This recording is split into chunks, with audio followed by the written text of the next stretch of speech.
নমস্কার, আজকে আমি বানাচ্ছি ডিমের টেবিল।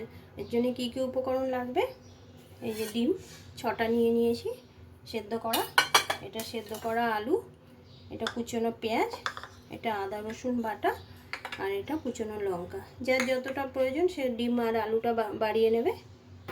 আমি প্রথমে একটা মশলা বানিয়ে নেব। মশলাটার জন্য কী কী লাগবে, এই যে মৌরি দিয়ে দিচ্ছি,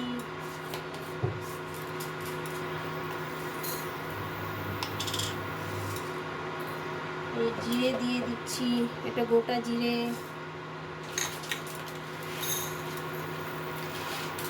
এটা ধনে, একটু বেশি করে বানিয়ে রেখে দেবো মশলাটা। আর এই যে বেশ খানিকটা গোলমরিচ, এটা আমি এখন ভেজে নেব।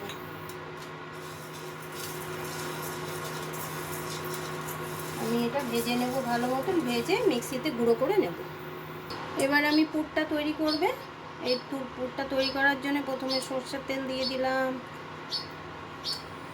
তেলটা গরম হলে এবার আমি এর মধ্যে পেঁয়াজটা দিয়ে দিই। তেলটা গরম হয়ে গেছে, এর মধ্যে কুচনো পেঁয়াজটা দিয়ে দিচ্ছি। পেঁয়াজটা ভালো মতো ভেজে নিতে হবে। এর মধ্যে এখন আমি আদা রসুনের পেস্টটা দিয়ে দেবো, কুচনো লঙ্কাটা দিয়ে দেবো, একটু ভালো মতো ভেজে নেব। এটাতে এবার নুন দিয়ে দেবো স্বাদ মতো। নুনটা স্বাদ মতো দিতে হবে কতটা। আর এই হলুদটা দিয়ে দিলাম। এবার এগুলো ভেজে নেব ভালো মতো।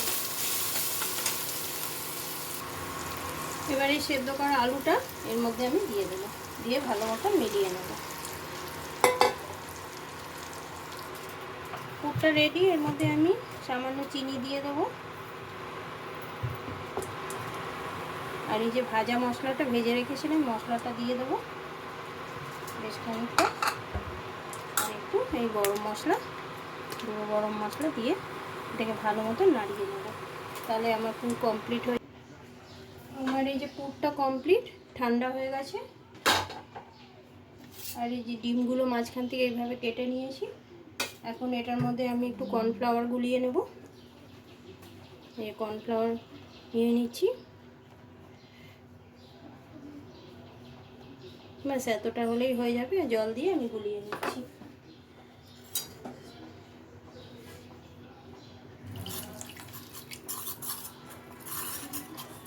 জল দিয়ে এটা পাতলা করে এর মধ্যে একটু নুন দিয়ে দেব। এর মধ্যে সামান্য একটু নুন দিয়ে দেব, ব্যাস। নুন দিয়ে আমি এই সেদ্ধ ডিমের ওপর সামান্য একটু নুন দিয়ে দেব, অল্প একটু নুন ছিটিয়ে দেব। আর একটু গোলমরিচের গুঁড়ো, অল্প একটু গোলমরিচের গুঁড়ো এর মধ্যে দিয়ে দেবো। তাহলে এর ভেতরেও স্বাদটা থাকবে, মানে একটু একটু ঝাল ঝাল নুন নুন থাকবে। ব্যাস, আমি এখন এগুলো গড়ে নেব এক একটা করে।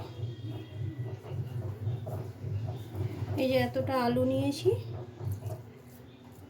এতটা আলু নিয়ে এর মধ্যে এই যে ডিমটা এর মধ্যে দিয়ে দেবো, দিয়ে ভালো মতো কভার করে নিতে হবে। এই জন্য পুরটা একটু বেশি করে বানাতে হয়।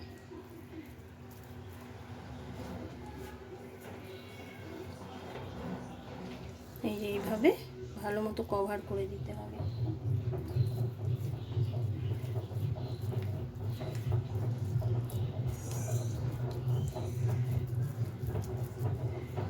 এই যে এইভাবে ভালো মতো কভার করে নিতে হবে।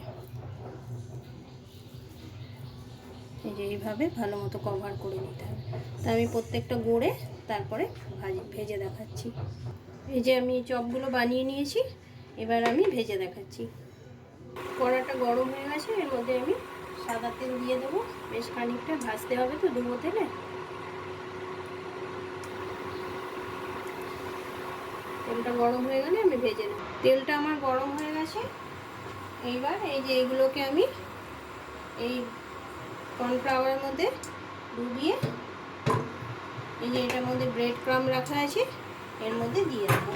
আমার জায়গাটা খুব ছোটো তো, ওর মধ্যেই দেখাতে হয়। তো এইভাবে এক হাত দিয়ে ব্রেড ক্রাম্ব এর উপর দিয়ে দেবো। এইভাবে ছড়িয়ে ছড়িয়ে ভালো মতন কোট করে নেব। কোট করে এগুলো সব আমি ভেজে নেব তেলে। এই যে এভাবে সব কোট করে তেলে ভেজে নেব। এই যে ডিমের টেবিলগুলো আমার সব ভাজা হয়ে গেছে। এই যে আর কটাও তুলে নিচ্ছি।